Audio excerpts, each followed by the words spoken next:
programang pang palipas oras na.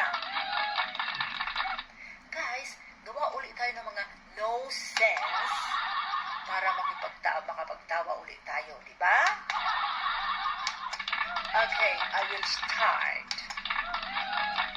Sa prisuhan, 2 tao sa isang kwarto.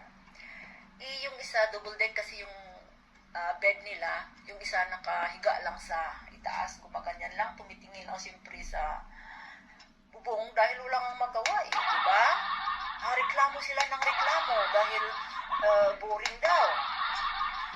Sabi ng isa nung sa ilalim na kung gumaganyan lang dahil wala nga magawa, sabi niya, ano ba naman to, boring? Sagot naman yung sa itaas na gumaganyan lang, nakatingin na lang sa bubong oo nga, ang boring talaga boring. Ano kayang gagawin natin? Yung sa itaas nagsabi, alam mo ba? Ano ba? Gagawa tayo ng maglaro tayo. O ano pang laro? Halika, maglaro tayo ng tinda-tinda. Ikaw tindiro, ako ang bibili. Okay, yan ang gagawin natin.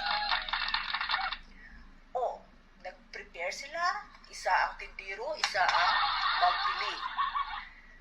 Okay, naka-ready na yon? Ano pang bibilhin mo?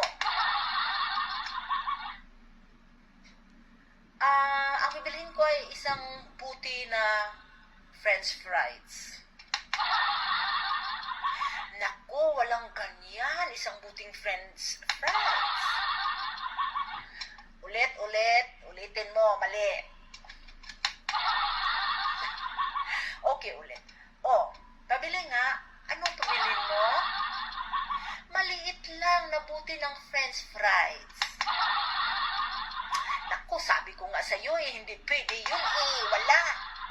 Palit na nga lang tayo. Okay, palit na lang tayo. Ako ang bibili, ikaw ang magtinda. Okay. Okay, bili na. Ako na ang magtinda. Ano ang sayo? French fries.